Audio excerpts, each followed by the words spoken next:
inshuti ya bose yo ni inshuti yawe. Nitwa Nguki. Jewe zina ryanje ndacyagiyumvira.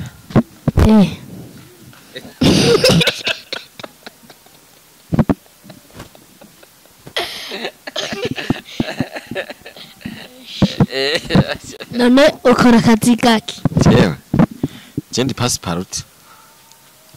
Nsigurira passport. Ni kuvuga ico duhuye nico nkora. Ubu icyo uvuye gukora ni giki? Uyu mwanya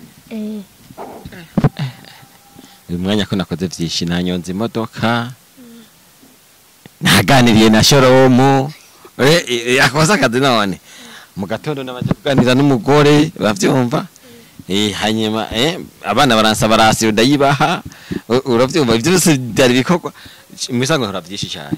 Sinabishoboraga kubidodagora nikavye telefone bavyumva. None umugore wawe yitwa Nguki? Umugore wanje cyeka tamugore fise. Wahejeje kuvuga ko waganiriye n'umugore?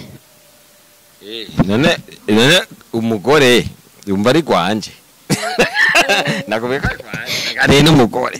Wande? Umugore? Wande? None umugore bisobanura kuba ari umuntu.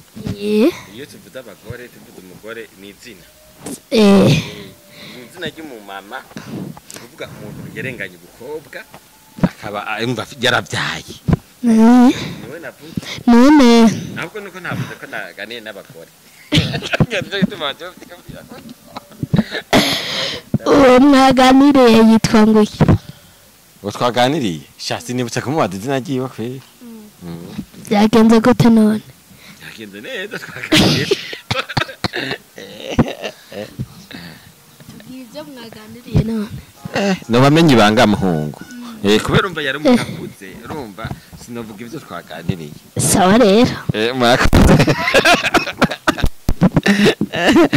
Inshuti ya bose yo ni inshuti yawe.